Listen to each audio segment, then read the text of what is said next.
The Premier League returns this weekend as Arsenal are at home to Nottingham Forest. We are going to preview the match, the return of Ange Postecoglou as the new manager of Nottingham Forest in what was a whirlwind few days for the club, as well as other questions that we have to ask before the game. We're also going to take a look at how our boys did on international duty with some standout performances from some of them to discuss. We're also going to take a quick look at the final day of the transfer window as many players made their way out of Arsenal. Finally, the predictions game returns for this weekend's fixture list. We're going to make our predictions and then look at how we fared from the last round. There's lots to get through on episode 14 of Red Lines and Half Spaces.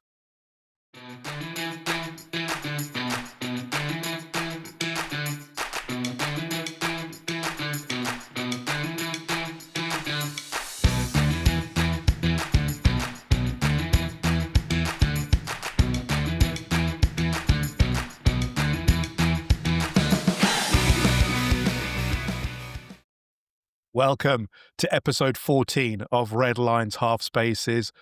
Finally, internationals are done for a while, and it's now the return of the Premier League. We're we're at home playing Nottingham Forest this weekend, but here is the home attraction here. Joseph, how are you doing, my friend? Yeah, these intros are getting better and better every week. I absolutely love it.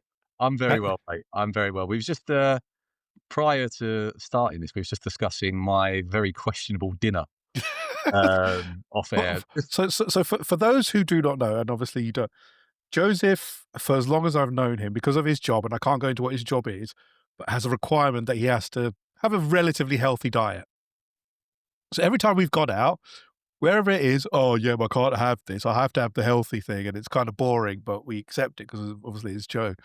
So go on, Joe, tell the public what you had for your dinner tonight and how you had in shape afterwards. First of all, I just want to tell everyone I feel filthy because of this dinner. But essentially, what happened was it's been a fairly busy day, bit of rushing about, so I didn't have time really. So it's dinner on the go as it is. You know how it goes sometimes life. So we had a slice of the Costco pizza, the 5-cheese pizza for £1.50. And then to wash that down, I had a nice big slab of Victoria sponge. And I've told Joe to hang his head in shame Yeah, for this. I joking. feel like my stomach is just, it doesn't know what's happened to him, essentially. The shock of actually my being... stomach used to just processing broccoli and chicken, and the fact I've now got 5 different cheeses and a pizza. Which was £1.50 pizza, let's be honest, it's a £1.50 about pizza. 50% of it was oil, and followed that up with a bit of cake to hopefully soak up some of the oil and help it all go down. But I've got a nice big 1.5 litre bottle of water here, and I'm hoping that is going to right the wrongs. What, cleanse your soul? Cleanse my dirty soul. Oh, fair enough. But let's get down to the football, because finally the Premier League is back. Joseph, how are you feeling about the Premier League being back after the internationals? I'm delighted, mate.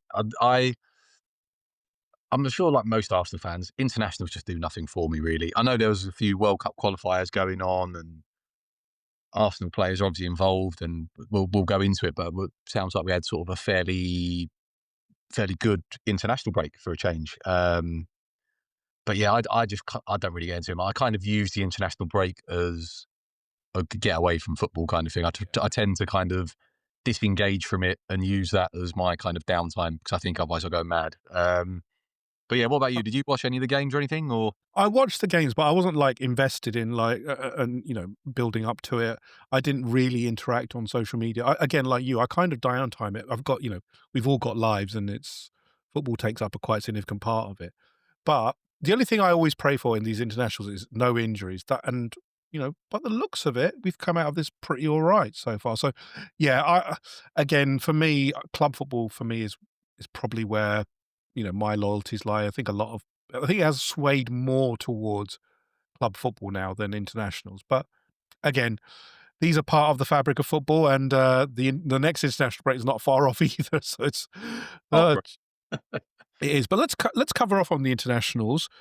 Let's start with the hat-trick hero, Mikel Merino for Spain. I mean, my word, he had a good international break, hasn't he, for Spain? He's 4 goals. It's pretty good in 2 games, isn't it? Not bad for a holding midfielder, was it?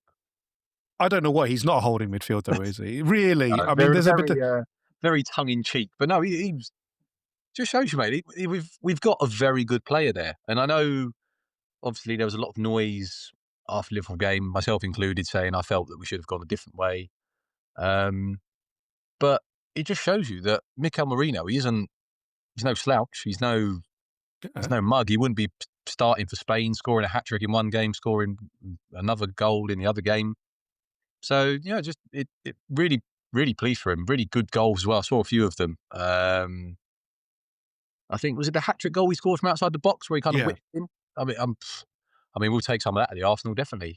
Yeah, brilliant. Really really good for him. And But it's yeah, just he's got a decent goal scoring record, hasn't he, for us? I mean, look at it, when he's converted to a striker, and he's not a striker by trade. 9 goals is a pretty record decent and return. goals in big moments in big games as well. He wasn't chipping in with the fourth goal in a 4-0 win. He was getting the first goal Yeah, when we go exactly. 1-0 up. He was getting a goal to put us into the lead. So no, really good. So give him a bit of confidence coming back and gives, I would say, Arteta a bit of a decision to make going into the Forest game, whether you play him again with that sort of confidence. Yeah, but I think he'll certainly be a weapon, even if he's off the bench. It's something different because his set pieces as well. His threat from set pieces is undeniable. He's such a big threat from it. But another player who had a really good international break, Noni Madueke. I mean, really good in the first game, but in the second game was probably the man of the match for me in terms of he had an excellent goal. I thought he was the constant threat. And really, this is a player who just I know a lot of a lot of pundits are saying, "Oh, he's really come on leaps and bounds," but he's actually a very good player. It's just that he's got the chance now with Bukayo Saka out, and Bukayo Saka, by Mikel Arteta's admission, is not far off.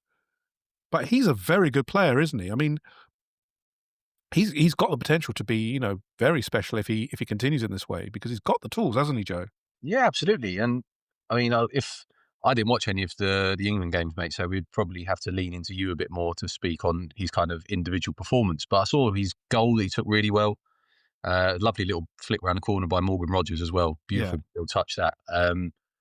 But no, really good. From what I read about it, he just seemed to be very direct, a constant threat, looking to always, like he sort of did against Liverpool, just constantly try and testing his fullback, if you like, running at him, trying to make something happen all the time. And I love that. I mean, for years we've had players who, in wide areas, kind of tend to stand on the ball, knock it back yeah, to the fullback, and kind of do that possession thing that we've done.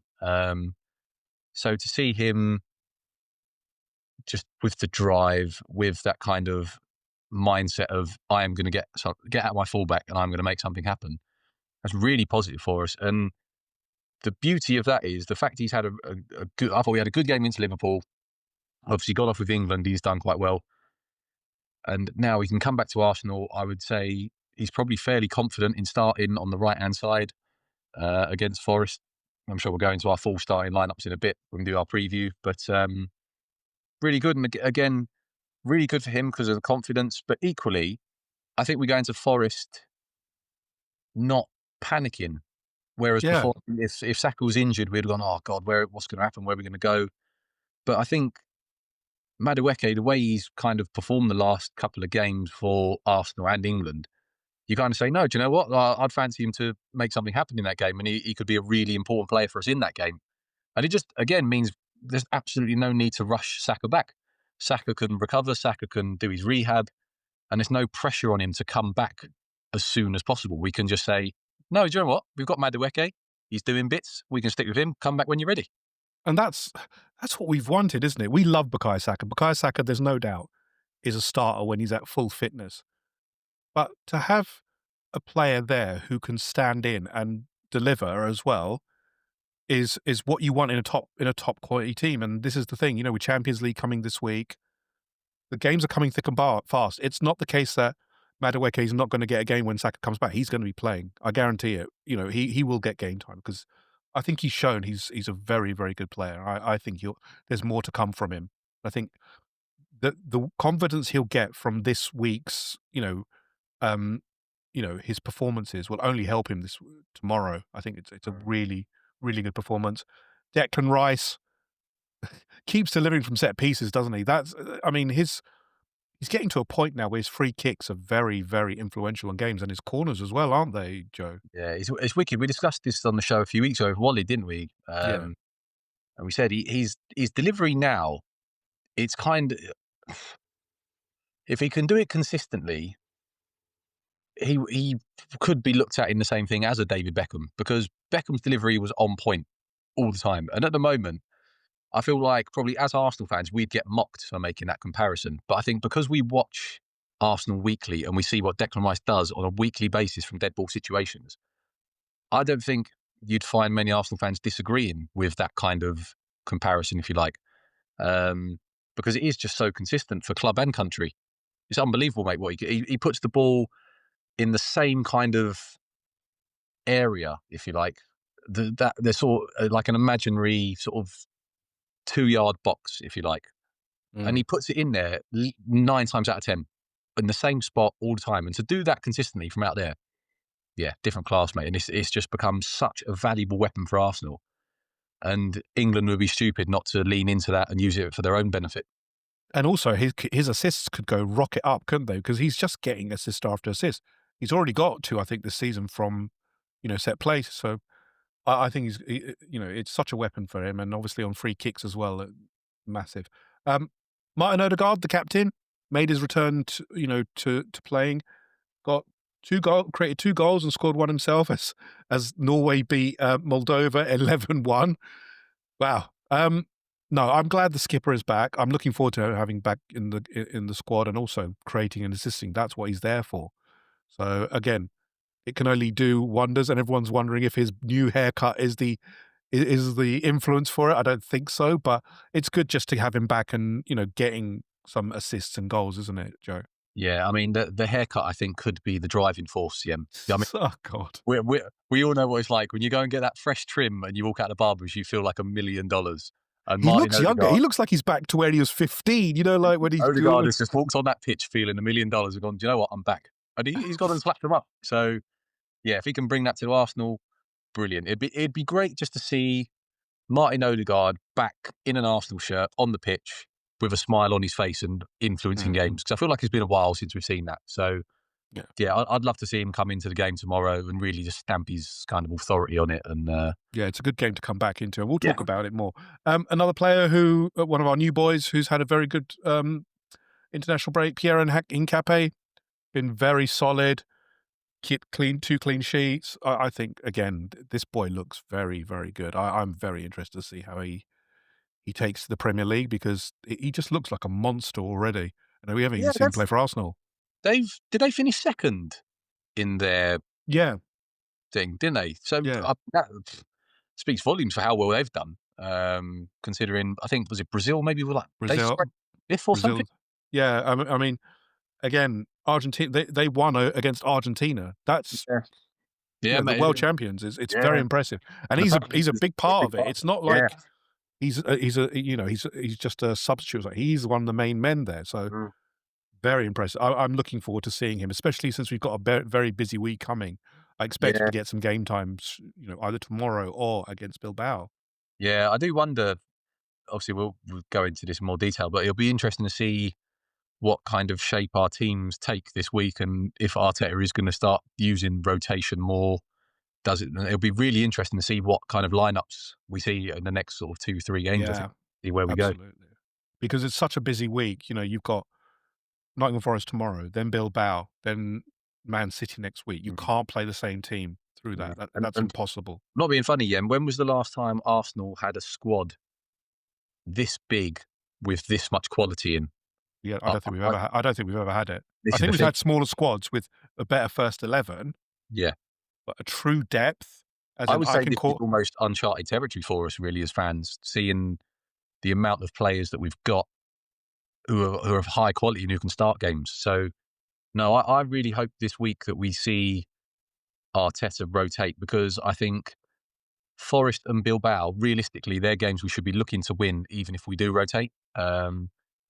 And Even then, the City game, Joe, I'm looking at City and I'm not going, this is a team that's unbeatable, like in past years. I'm thinking no, we should be going in with our being positive about it. Yeah, I absolutely agree, and I think the beauty of it is you use almost the Forest and the Bilbao games. You do your kind of rotation, you do what you got to do, and then what you do is for Man City, you just cherry pick whoever's had the best games that week. You go, okay, you're playing in the City game, and Yeah, we're in a position now where we're able to do that. And like I said, it's just going to be really interesting to see where Arteta goes this week yeah.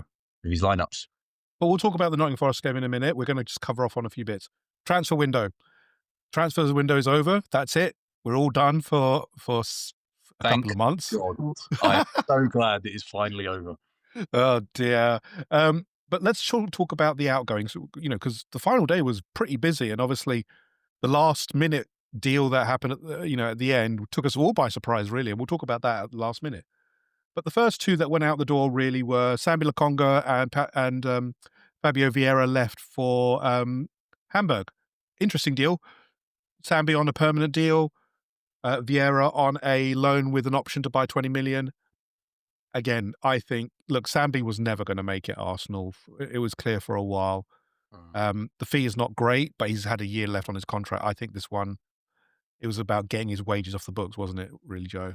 Yeah, I think you could probably say the same for all of the outgoings we had. Yeah, I don't think realistically we was ever going to get any money. It's a topic we've kind of spoke on many times of just about the world knows we didn't want these players, so we was never going to get good money for them. So eventually, in the end, it just became about, okay, we need to move these players out because you're not going to play here, and essentially your wages are just money that we're throwing down the drain. So that's what we needed to get them out for, really. And by the looks of it, I think on obviously as fans, you always want more money and you always want to see more profit, and we know it's something the club need to do better at. But essentially, I think the main goal was to get these players out, and they've done that. So we can say we can talk to death about Arsenal's kind of failures, if you like, when it comes to bringing money in. But just yeah, I think the main aim was to get these players out, and they've done that. So yeah, Yeah. I mean, I have concerns that Fabio Vieira's move with the option 20 million, I don't think they'll buy him. I no, just can't that would break their transfer record. I can't see it for unless he has an astounding season. like you, but I assume he'll be coming back. Our only hope is that he goes there and does really well, and if they can't afford him, maybe another team in Yeah. Europe will see him and go, okay, we'll take a chance. But yeah, I mean, I wouldn't be at all surprised to see him back in an Arsenal shirt next summer. Jakob Kivior, probably the one who did leave for will be reasonable money, but left on loan for Porto with what's called an obligation. But actually, what Berta has done is actually quite clever, and it's similar to the Nkape deal. Is that at any point either Porto or Arsenal can trigger a 24 million pound, um, you know, payout effectively. So it's almost like an obligation, but it's because of financial transactions. For Mm. next year they've done this. Um, This was always gonna happen, wasn't it, Joe? Once he made his choice, there were better offers in the Premier League, but he wanted Porto, so we weren't gonna stand in his way. What's your thoughts on Jakob Kivior's departure? Uh, I wish him all the best. First of all, I think he done really well for us last year. Eventually, when he got given a run at games at his strongest position, which was centre back, I thought he was brilliant for us. We missed Gabriel. I think kind of his organisation and his threat from kind of set pieces. But I think defensively, we didn't miss him half as much as I expected us to. And I think Yeah. that's probably the biggest compliment you can give Jakob Kivior. Yeah, done really well for us. I'm. This is probably the one transfer where I'd say I'm probably disappointed we didn't get a bit more because I think seeing his quality and what he was able to do against Real Madrid and teams like that, I think we maybe should have got more. But then, like you said, if he decided he wanted Porto, then Arsenal were kind of a bit stuck. Yeah, that's the And I think problem, isn't that's it? like you said it was, wasn't it? Were other clubs offering more, but he wanted to go? Yeah, Premier League, like, he had offers from the Premier League, and he turned them down because he wanted Porto. Yeah. So nothing really Arsenal can do in that situation. But yeah, wish him nothing but the best, mate, because he done really well for us. And And I think he'll be a good player for Porto. He'll be the main man at Porto. He's their record signing effectively. I hope he does well because he was, he was a good player. Um, Reece Nelson left on a loan again with another option to Brentford. The man, as Walid said, the man does not want to leave London, does he? He can't do it. I don't know what it is, but he just does not want to leave London, does he? But Who again, could blame? it's a really good loan for him if he can stay fit, isn't it, Joe? Yeah, if he can stay fit, I think he'll put up numbers. I think he'll do really well there. But the question's never about his ability. The question's always about his fitness and Yeah, able to get through a season. So again, another one where I just really hope he stays fit because I'd love to see Reece Nelson go and have a really good season. yeah, Considering at one point he was probably spoken about as the next big thing at Arsenal before kind of rather than a Saka, a Smith Rowe, all these sort of people. Nelson was the one that everyone was kind of hyped about. yeah. And it's He such needs a to get his shame. career going, doesn't he? He just needs to get his career going. Yeah, it's It just such a shame that injuries have kind of curtailed it, mate. And he's kind of where he is at the moment. But I think Brentford's a really good move for him. I'd just love to see him there, go there, Yeah. stay fit. And I think genuinely, I think if he stays fit, he'll put up some good numbers for Brentford. He was starting to at Fulham last year. It's just the injury again, wasn't it? It's just Yeah. injuries cause problems for him, but he's a very good player. Um, the last one, which came it's almost like a bomber, but it's like a reverse bomber, isn't it? It was like, you know, you didn't think it would happen, but then it did, and you were like, "My word, how did Berta pull this off?" But, Alexander Zinchenko, last minute deal sheet was it, you know, past the deadline to Nottingham Forest. We didn't see this one coming, did we, Joe? It's a loan, but because he's effectively got a year left of his contract, that's it, isn't it, pretty much? He's that's his move, isn't it, effectively? This is my highlight of the transfer window. Oh, Joe, that's so Zinchenko, bad of you to say. Zinchenko is gone. I am. I'm Look, delighted, his wife and children will be happy. Don't say that, Joe. but he's got to get in that side first, Jim. Imagine, imagine he can't get off the Nottingham Forest bench. What are his family going to think then? Because I'm not being funny with the all that's going on at Forest at the moment. I mean, Oh, is yeah, he's got to play a high Ange going line, to hasn't he? start? Is Ange Not going gonna to start him with that high line? I don't know, but yeah, another one where fine, he wasn't going to play like we discussed before. He's now looking at best he's probably fourth choice left back.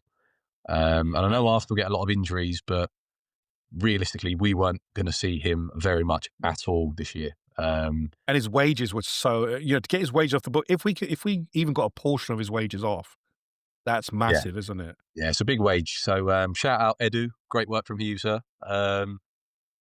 But no, I think the main thing for us, Yen, was like you said, to get him off the wage book. And yeah, I think it's just the best for all involved. He when he first came to us, he leveled us up. He was Yeah, give definitely. his credit where he's due. He was outstanding for us. He really kind of pushed on the project with Jesus. But unfortunately for the pair of them, we've just evolved at such a quick rate. We've now gone past that kind of level that they were at.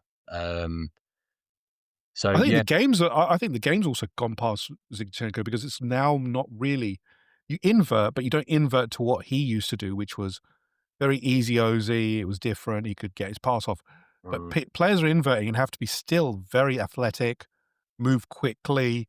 You know, look, if you look at Miles Lewis Skelly, inverts, but he's not a Zinchenko. He moves. He's a all action yeah, midfielder when he steps in that position. It's a very different game now. yeah. He's just like I said, mate. We've just moved on. The speed of the project, where we want to go. Zinchenko and Jesus were the stepping stone to take us to another level, but we've now gone to another level beyond that. It's no disrespect to them; it's just what Arsenal are doing at the moment. So yeah, go and try and tear up at Forest if you can. Get yourself a contract for another club Yeah. next year. But yeah, the project rolls on, and I think we're stronger with Zinchenko being at Forest than with. I think Berta's done amazing. I mean, in summary, he's managed to get all the outgoings out. I mean, we all thought Zinchenko would have to stay, but that's it. I mean, I don't think there is anyone who was considered surplus that's in that squad, is there? No, I saw a few people sort of criticising Berta and saying that he's obviously not got money for the players who went out, and that's kind of Arsenal's weak area. But my argument to that is that these players that were shifting on weren't Berta signings. So for me, what will be interesting to see with Berta selling players moving forwards is how kind of next summer or in transfer windows upcoming, how he deals with sales in the squad then. Yeah, That'll be more of a kind of reference, if you like, because I think all those players that were going or we wanted out this year were quite clearly not wanted. Quite clearly weren't going to be part of the squad moving forwards. I think from this point on, with the squad that we have, with the ability levels of the squad, you should now see that rotation option. You should see everyone getting a lot more minutes. And I think yeah. that will potentially allow Arsenal in windows coming forward to get more money for squad players and then potentially reinvest that money elsewhere. Yeah, I mean, again, as you said, Joe, those players were not his, and everyone knew they were surplus. But the players that are left are, high quality players who are considered of value. Even Martinelli, Trossard, etc., the ones who you would consider not as strong as the others. But there is a noise that one big player will have to be sold at some point. So it's coming for Berta at some point, and we'll find out, if we can make that big sale because our record sale is still Alex Oxlade-Chamberlain, which is crazy because that was like 6 years ago, wasn't it? Where is he now? Has he found a club or is he still a free agent? I know he He's still was. a free agent. I don't think he signed for anybody. He was supposed to sign for Birmingham, wasn't he? I don't know if Yeah. that happened. So, um, we'll see what Berta does. But, let's move away from the transfers and let's talk about the game tomorrow, which is against Nottingham Forest at home, 12:30 kickoff. Wow. This looked like a very bog standard game. The team would rock up to the Emirates, but then, Evangelos Marinakis always delivers the goods, doesn't he? It's always he's entertaining. You can't argue with that. What follows him is crazy, absolutely crazy. So, if you haven't heard, Nuno Espirito Santos pretty much said that he hasn't got a good relationship anymore with Evangelos Marinakis. I think the writing was on the wall there, Joe, when he said that, because to say it in public to the press, not what you should be doing with a chairman like Marinakis. Would you agree, Joe? No, I would say that's kind of pouring oil upon an already very, very big fire. Um, Not something I would suggest, and I think career suicide might be a good way of putting it. Um, but yeah, I He's mean, very forthright. He's very forthright. And actually, to be honest, to him, I think the media blew it up a little bit more than what it was because he said, "Look, I don't have the same relationship with the chairman." I don't think it was necessarily incendiary, but the problem was the tone of it and doing it publicly. I don't think was the best thing for him to do. But he's set his stall effectively, didn't he? And he's yeah, but I paid the mean, price. what I find quite interesting about this Yem is Nuno Espirito Santo style and Ange Postecoglou style are chalk and cheese. There's no a lot of clubs when you see them change manager and sort of go in a different direction, if you like. They try and go for someone who has a maybe not the same kind of ethos, but a similar ethos. So because you want to play a certain way and you build in and you want to kind of have a somewhat continuation to the project that you Yeah. built. What I find interesting about this is they have gone completely off the kind of track that Well, they're on. I mean, Nuno Espirito Santo's squad were very kind of counter-attacking, yeah. very kind of sit back, soak it up, and bang, go very quickly. Angie's style is the complete opposite to that. I mean, you saw what he done at Spurs. They played so high, were terrible at times last year. A lot of pressing, isn't it? Really, so Yeah, he plays high press. So it's just let's talk about let's talk about him. So obviously the change happened and it was very quick, wasn't it? Which made it seem like actually this was kind of in the works, really, Joe, wasn't it? Because it was yeah. What very was it quick. on the 8th? He got sacked, and then on the 9th, Ange was appointed. I think it was. But even then, a few hours later, it was pretty much obvious who the front Yeah, runner was. So obviously, Ange Postecoglou, who won the Europa League with Spurs, did guide them to their lowest finish in a number of years. Let's be honest there. I still think that the Europa League was a bit of a lucky one, but he won a trophy. I win a trophy in my second year is what he said, and he did. Fair enough to him. Um, but obviously, very quick changeover. There is a I have a little I've got my conspiracy theory hat on and thinking, yeah, this one was pretty much gonna happen anyway. It was just when, not if. Um, but as you said, Joe, very different styles. And for me personally, look, he won a trophy, but did he really improve Tottenham? He actually probably made them worse, didn't he? A lot worse. Mm. Yeah, I mean, I know he won a trophy, so you can't take that away from him. Fair play, but I find it amazing that, like, when you read the headlines, like, "Oh, Ange has been brought in to bring a trophy to Forest," you think he brought a trophy to Spurs, fair, but he almost got them relegated. And to So be honest, let's be honest, the Europa League last year was pretty dross, wasn't it? Because in yeah, previous years, having a you had the third place Champions League teams dropping down. That's not the case anymore. The competition, the quality of the Europa League in terms of the teams that are in it is not great, is it, no, Joe? it wasn't brilliant. I think it showed that you had 16th and 17th in the Premier League play in the final. Yeah. Ag- I mean, this it's not us sort of digging out Spurs and Man United or anything like that, but I think sort of everyone kind of agreed it was an absolutely terrible game of football, played by two teams who both had massive struggles last year. You can't dispute that Ange obviously won the competition in the end, but yeah, it's a weird one, mate. I think it'll be really interesting to see how Forest are up against us because I think if Ange tries to set them up how he did Spurs, Arsenal will have a feast tomorrow, and it could be He similar. can't do it that quickly. He can't set up that quick. He's had what? This is One the thing. training session. So is he then going to have to try and play the Forest style that they've been playing, but that he obviously won't want to play?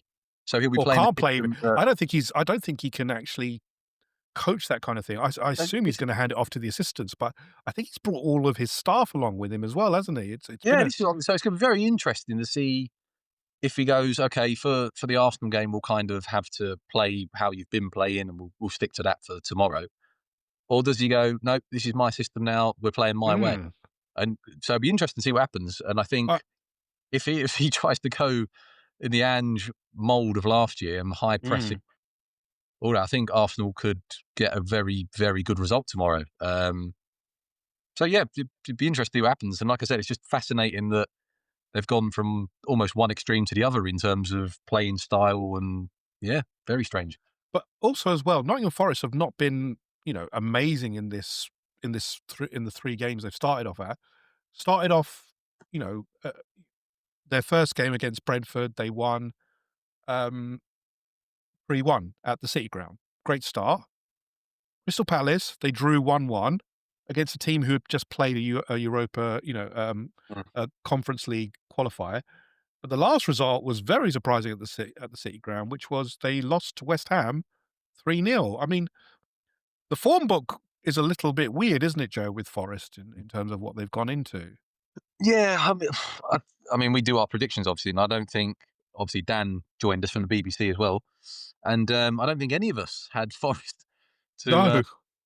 to get that sort of West Ham result they had. But yeah, strange, and obviously changing manager, um, that always kind of changes things again, whether it be it for better Yeah. for worse. We don't know what effect it will have, but yeah, really, Forest coming into the game, you don't know what you're going to get from them. No, It, exactly. so Even before the Marinak, before, Postecoglou came in, it wasn't certain what they are. It looked like they were struggling a little bit with their identity of what they're trying to be, isn't it? Because Mm. you would assume they wanna progress themselves. They came in, did very well last year in getting, into the European places, were gonna be even higher, but faded off.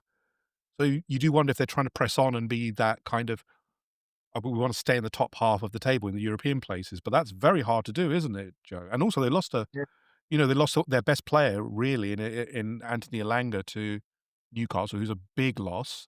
Yeah, Um, well, I think he's out for 3 months with a hamstring injury.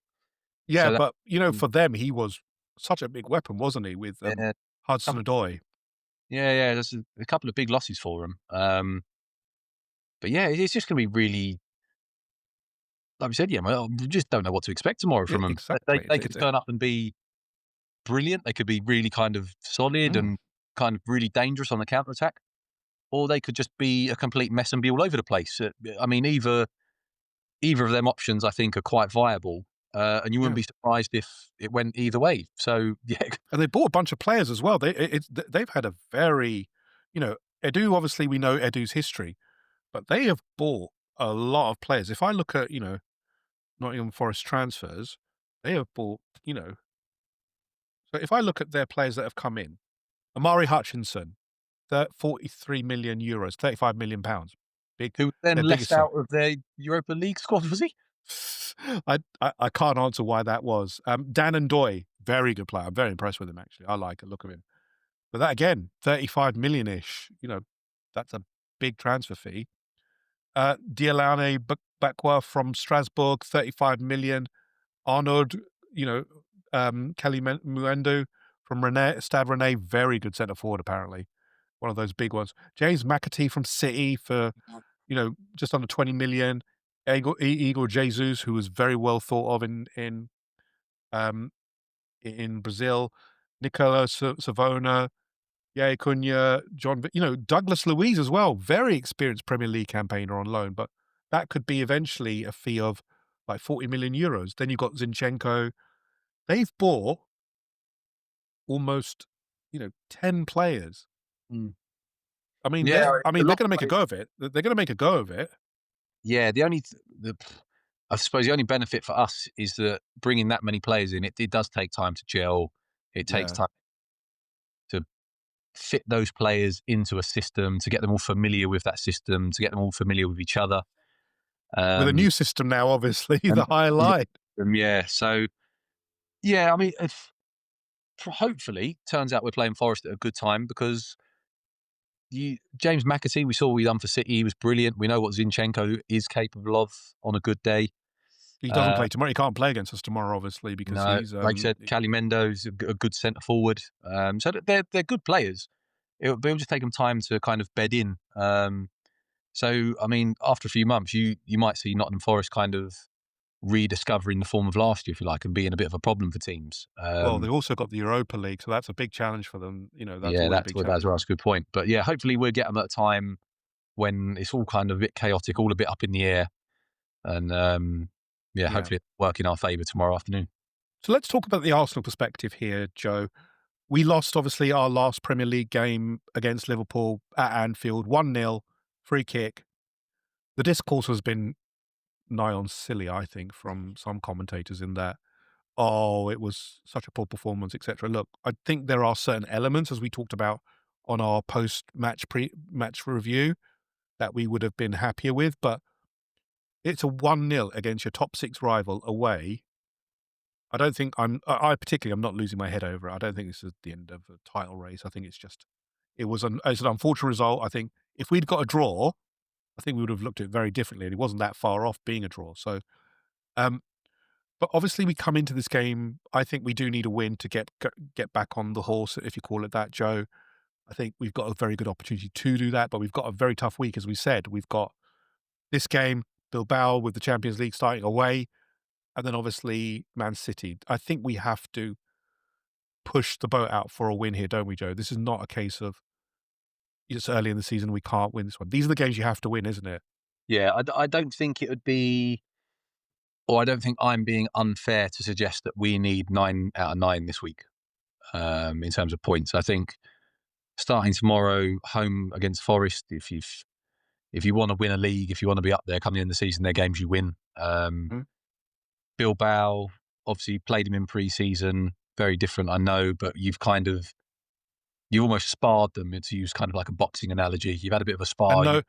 no Nico Williams either. He's injured, so that's a big loss for them. He didn't play the first time we played him, did he? No, I don't. So he wasn't, exactly. But he's Obviously, their biggest player. But he is their yeah, biggest player, isn't he? yeah. So again, that worked in our favour. Like I said, we've kind of sparred them. We've had a bit of a dance with them. We know what they're about.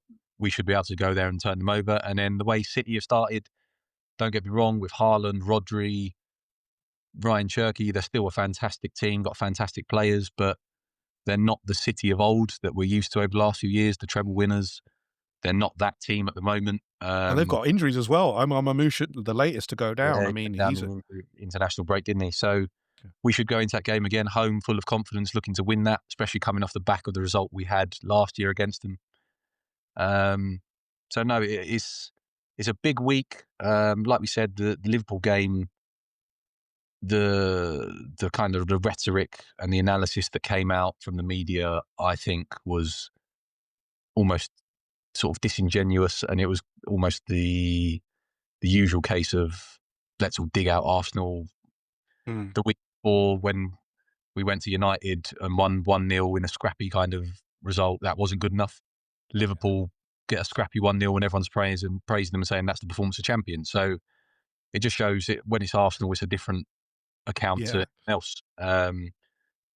But no, I think looking back on that game, obviously it was decided by a moment of magic. Cagey game, maybe we could have tried a few things, maybe made some subs earlier, but it's not what's been portrayed in the mainstream media. I think shout out to kind of all the Arsenal content creators, because I think that you get a much more balanced view if you listen to some of the podcasts that are out there. And I think, yeah, like you said, we need to bounce back, and I think a win tomorrow is a must for us. I think it has to be. Look, we don't take Forest lightly. I don't think any Arsenal fan is. But the squad, the capabilities within the squad, let's not also, look, we could be 0-0, but the ability that we have off the bench and the quality in the squad, we should be able to change the game significantly, shouldn't we, Joe? That's the difference this year. It's not just about them holding a 0-0. We should be able to change our approach, change the quality of what we have. You've got the Ezes, you've got the Martinellis, the Trossards who you can change out. You've got Maduekes, you've got much more quality there. But let's talk about the potential lineup, Joe. Injuries. Bukayo Saka is out. That Arteta's confirmed that today, so that's off the table. William Saliba, though, potentially could make it. Now, here's the question. I thought Christian Mosquera actually had a very good game when he came on. Looked very solid. Looked like a really good buy for 15 million as well. How much risk do you take with William Saliba's fitness? Given the week we've just talked about this. Do you start Mosquera or do you start William Saliba if he's fit tomorrow, Johnny? For me, yeah, I don't take a risk with William Saliba now. I think the way Mosquera came in at Anfield and performed was enough for me to say, do you know what? You're ready. You've been brought in for this purpose. William Saliba's injured. You don't need to rush him back now. We don't need to It's a risk. different type of striker. It's a different type of striker tomorrow in Chris Wood, isn't it? A very Yeah, old school striker. we don't need to risk William Saliba 3 games into the season now. We know we've got a busy kind of difficult schedule coming up. Mm. Forest, with respect, Bilbao, with respect, are games where I think we should be able to cope without a William Saliba, and that's no disrespect to them, but I just think they are not a Liverpool. They're not a Man City. They are teams kind of below that kind of upper echelon, if you like. So, no, I think Mosquera was excellent. I saw enough in that Liverpool game for me to say that he can cope with a sort of a Premier League start now. He'll be at home as well, which will work in our favour. I really liked kind of the partnership that appeared to be there already with Gabriel. Mm. I think they look good together. They kind of complement each other quite well, I think. And yeah, I'd have absolutely no problem with Mosquera starting. And if Saliba was only back in training today, then for me, I wouldn't even consider starting Saliba, given that Mosquera Yeah, performed well. I'd continue with him, and I'd probably say to him, Bilbao will be yours as well. I agree with you actually, Joe, because I think there's no sense in taking the risk with Saliba. Why potentially reoccur the injury?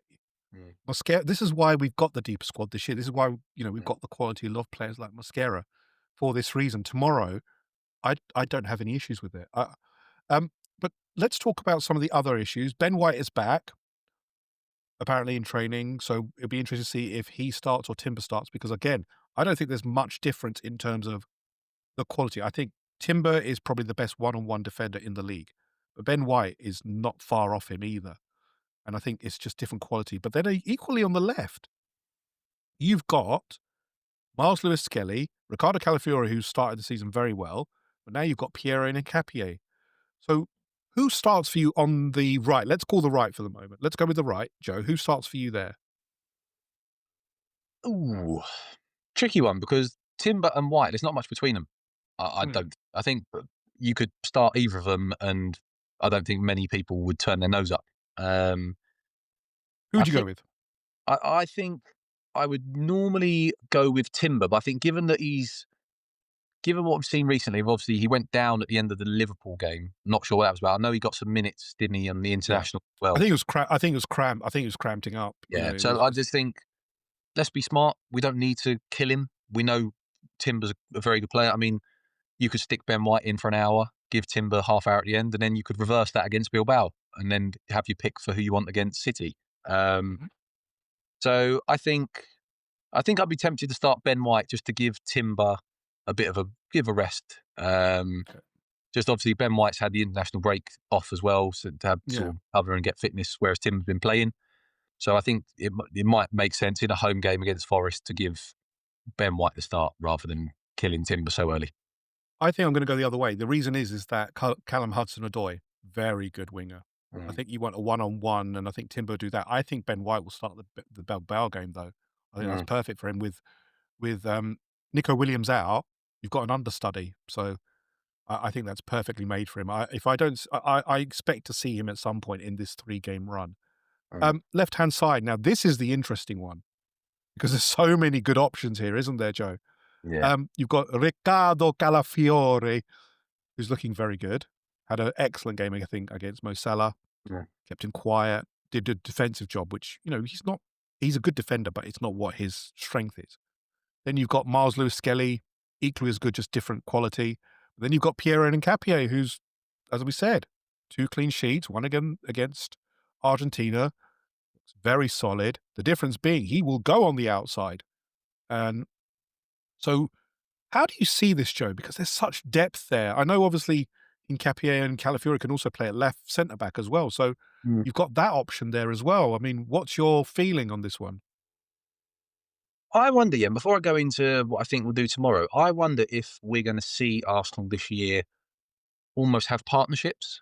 So, for example, if Hincapi plays left back, does that mean that Eze will be on the left wing to get that overlap going? And then in other games, we might see Miles Lewis Skelly paired up with Martinelli, and you both see them starting. I wonder if we'll go down that route this year, and you'll see Ben White playing with Saka and Timber playing with Madueke potentially, just something like that.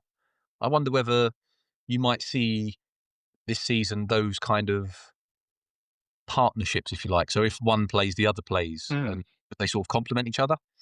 Um, that would be interesting. But I think tomorrow, I think I'd probably look at starting Hincapié or MLS in the Bilbao game, and I think I'd go with Calafiori tomorrow, personally. Yeah, I agree. I think he's been in situ. He's looked very good. But I Mm. think those two will get games very shortly. I think it's just too much of a week to not do it. Centre back, obviously, we've talked about Mascara, but Gabriel for you starting, isn't he, Yeah, tomorrow? Okay. Midfield, I don't think there's any change here either, although Christian Norgard is fit, which is a good bonus actually for us. In that is Zubamendi, Rice, and I think Martin Odegaard will start. What do you think, Joe? yeah, I'd agree. Good to have Norgard back as an option. Um, I think he had a really good preseason. I think he's gone under the radar a little bit, hasn't he? yeah, I think he looked good in pre-season. He looked very tidy. Didn't do anything sensational. I mean, I know he got the goal Yeah. in one of the games, but yeah, didn't do anything outstanding, but didn't do anything badly, and just he just looked like a No. nice, solid player. Nice option to have off the bench. Yeah. So I wonder tomorrow as well, Yem, if potentially we might see uh, MLS kind of coming on in the central midfield role because we've got so many people now, so many left back options. Yeah. I wonder now if, like we sort of discussed previously, if from this point on we might gradually start see Miles kind of used more in the centre to as a maybe even a rotation option as that left 8 rather than a 6 because he's so good at driving forwards with the ball and he's got the energy to get up and down because he's proved that from left back. So yeah, I'll be interested to see if we start using him in there because I think I'd like to see him now kind of used as Yeah. an 8 occasionally. If that's tomorrow to give Zubamendi or Rice a rest, then brilliant. But like we said, just options galore, mate, and it's just brilliant. It's just such a nice thing to Yeah. have. we're just so not used No, to it. absolutely. Um, I think it'll be Declan Rice, Zubimendi, and Ødegaard, but I think there will be changes coming quite quickly, and in that, if we're winning, fingers crossed, then you'll see them rotated quite quickly, you know, with Norgard and MLS actually potentially coming in for Rice, for example. Mm. Right wing, I think we're gonna I think you have to continue with Noni Madueke, don't you? He's in such good form. He'd be one of the main threats, wouldn't he?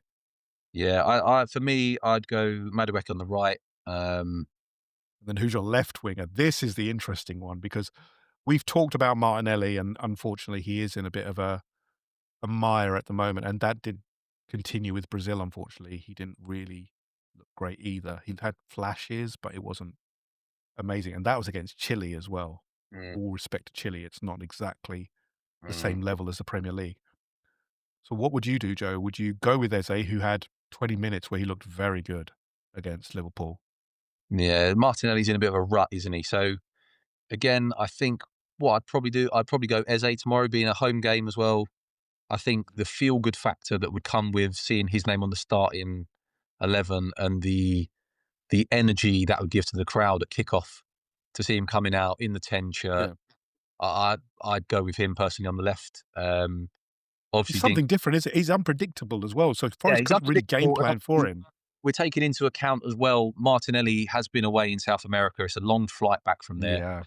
Yeah. Eze obviously had the sort of the second game. I don't think he got on, did he, in the end? In No, that second, he didn't get on, which is so, actually alright, I don't mind that. so yeah, he's kind of had, if you like, a week off. So yeah, I'd put Eze in from the start, and obviously that leaves Martinelli bench. But again, going into Bilbao game, Martinelli potentially starts there. It's just we've got rotation options again, and like we said, horses for courses. We've now got options. We can change things up if we need to. And yeah, I like I said, I think the main thing for me would be that energy boost that Eze would give to the crowd by seeing Yeah. the starting list. But I Uh, just thought against Liverpool, he just looked he did things differently, didn't he? He yeah, wasn't one-dimensional. Look, we keep talking about Martinelli, and then it will continue, the discourse will continue, but he's very one-dimensional at the moment, isn't he? And that's the difference, that you want unpredictability from that left winger when you come through, that you don't know what's gonna happen next, and that's what Eze gives us, I think. It's not his natural position, but he didn't look out of place there, did he, Joe? no, he looked good, didn't he, when he come on?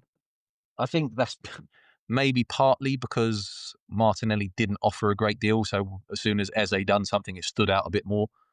Um, but yeah, I think I think Eze has to start tomorrow. It's almost the perfect sort of scenario for him. Home game, Yeah.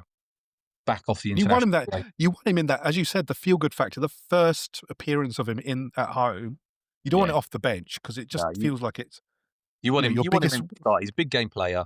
Get him in from the start. Give him plenty of minutes on the pitch. Let people see him. Let him feel the crowd behind him and working his way into that kind of team. And Well, he's yeah, gonna work even hard. He'll work hard, and that's the thing, he's an Arsenal fan. We said this before.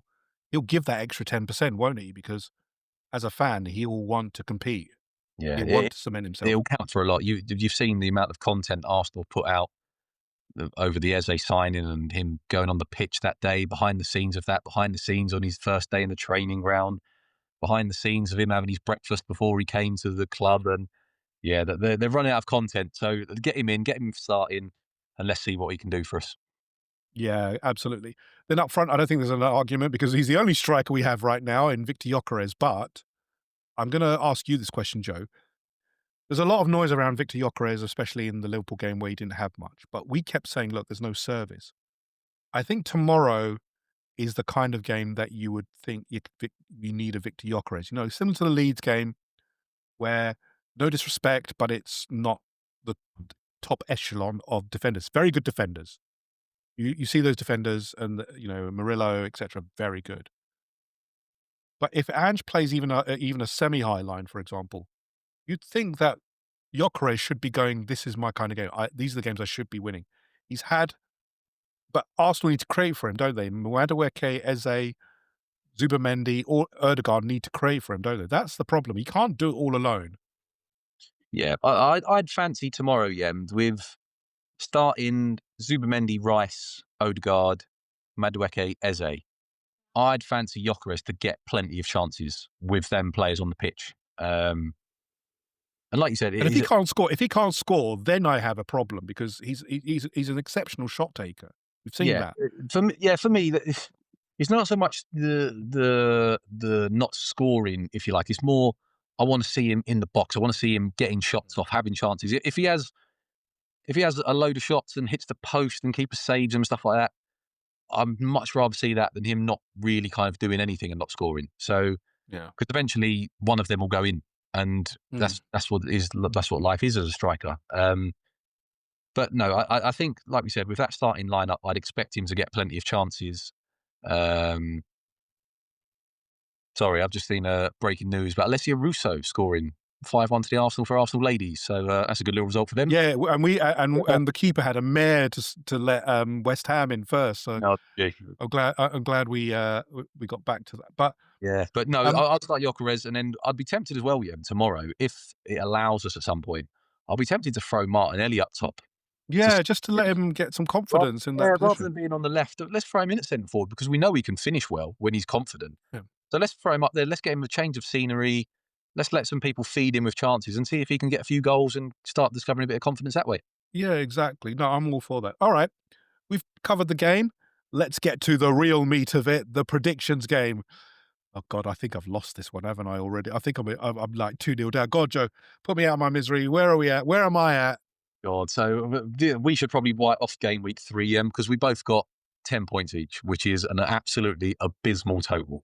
I No, won't, we didn't. But there was some games we did. You know, like we had Dan George, who's fabulous, predicted the Spurs Bournemouth game to a T, didn't he? Effect.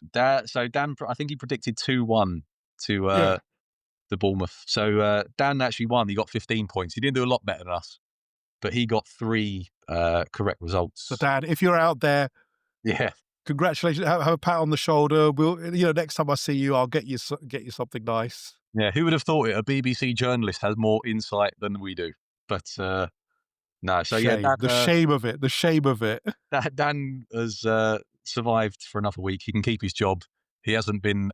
He hasn't lost to 2 novices like us yet. But Okay. So no, 10 it wasn't a good points. week for us. So we won't go into the results because there's not really much for us to talk about yet. We both Okay. got So on a the couple. balance of it, you're still winning at the moment, aren't you? It's I'm still ahead like, by 5. Essentially, I'm on 35 and you're on 30. So right. All right. Let's all right, get to it. I feel confident this week that I'm going to get all right. this. So going into game week 4, we'll rattle through these nice and quickly. So early kickoff Saturday is Arsenal at home to Nottingham Forest. I'm going to go 3-1 Arsenal. I'm confident. 3-1. You reckon Forest Victory. are scoring, do you? I think they'll score because I still Okay. think they're a very good team. Chris Wood is an outstanding striker, at the moment. Yeah. I'm gonna go 3-0 Arsenal.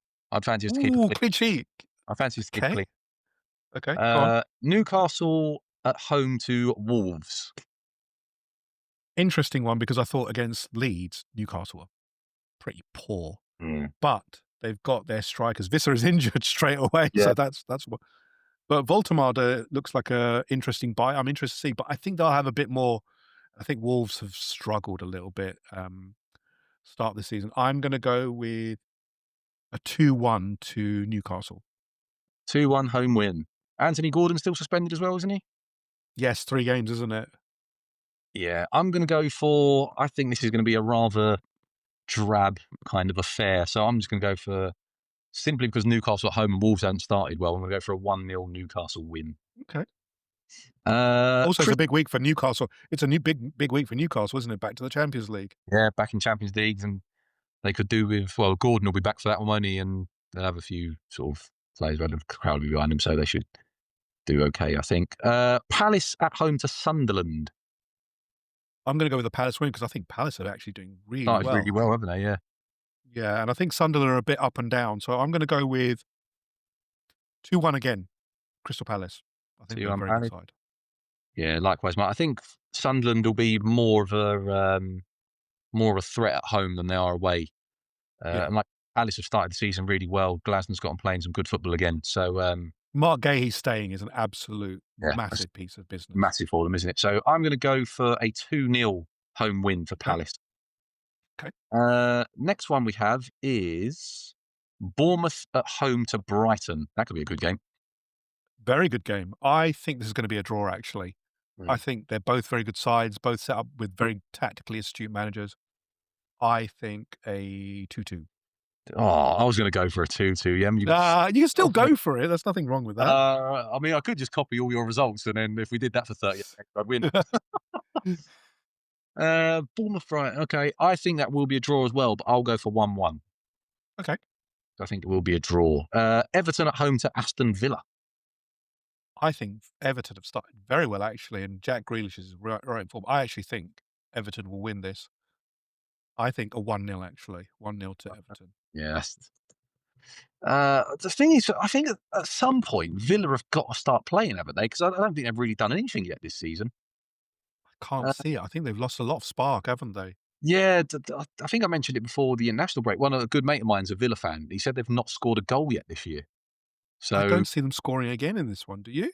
no, I Everton mean, are really strong defensively. yeah, they've done quite well. I'm gonna, yeah, Everton are doing well. Grealish Player of the Month as well. I'm gonna go for a 2-0 win. I think for Everton in that one.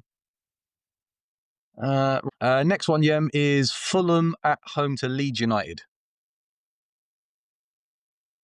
This is a tough one again. I think Fulham are going to win this because I actually think Fulham have been hard done by in some of the games. The 2-0 against Chelsea was not warranted. I think they were the better Uh, team, actually, for most of it. I think Fulham will win this, actually. They've got a load of new players as well. hmm, I'm going to go with a 2-0 to Fulham. you're Fulham. Okay. I'm going to be different here, and I think this one could be a draw as well. I'm going to go for another 1-1, I think. Okay, Yeah. interesting. Okay. 1-1. West Ham against Spurs. 5:30 kickoff at not Upton Park, at the Olympic Stadium, sorry. West Ham had a very good game against Forest, but I can't. They're too up and down. They've been terrible the last two, the two before that. As much as I hate it, Spurs have got a lot of quality in that side now with Xavi Simons and Randall Kolo in there. I think Spurs will win this. I'm going for a 3-1 to 3-1. Spurs, and I hate I think, that. I hate that.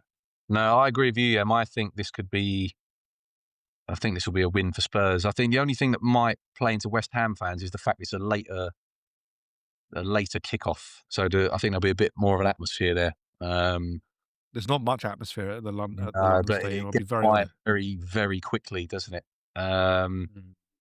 I'm going to go for a 2-0 to Spurs. Okay. I just can't see West Ham scoring that one, to be honest. Brentford at home to Chelsea. Brentford they had a decent result last time. I think they won, didn't they? Mm, With Atara scoring. He's a good buy. Reece Nelson's a good buy. They also bought another winger as well. I can't remember, but this is a hard one because Brentford have got a lot of pace on the break, mm. and Chelsea are having problems, obviously, especially up front now with Liam Delap out, and then obviously Jackson did go eventually. I am actually going to go against it. I think Brentford will win this. Actually, I think Brentford will win this 2-1. You won Brentford. That's a bold shout. I'm going to go the opposite, and I'm going to go for a Chelsea 2-1. It stinks to me of sort of Oh a Joao God's sake! Pedro late winner. It's got that kind of vibe to it for I me. forgot about Joe Pedro. Yeah, that has got that. Right, Sunday games. Burnley at home to Liverpool in the 2 o'clock. Yeah, this is a Liverpool win all over it, isn't it? Even if Isak doesn't play Yeah, because he's not fit at all. Burnley are terrible, honestly. yeah. They're gonna go down, I'm pretty sure of it. Um, I'm gonna go with a 4-0 to Liverpool. I just can't see Burnley scoring. No, I think Liverpool have got too much firepower. This after the game against Liverpool, I looked at the next fixtures because I thought, "Where can we get them back?" It's all like one of them. fodder teams for the moment, no disrespect. No, I think this will be Honestly, it's Isaac playing Salah. I pray for Burnley do you would think be he my. starts? Do you think Isak starts? I don't know if he starts or Do you not, think but Isak starts? I think if he comes on, I think he's going to score. It's kind of written, I think. So I'm going to Yeah, he will, won't he? go 5-0 win for Liverpool. I think because I see a bit of a. Whoa! I think this is going to be danger zone for Burnley. And then the afternoon. Turf Moor's not an easy play. Turf Moor's not easy though, is it? It's a Oh, dirty ground. I think we're clutching here, Yem, to be honest. I'd love to be wrong, but I I think know, I know. quite an easy win. Go on. And the final game of the weekend is the Manchester Derby. City at home to United.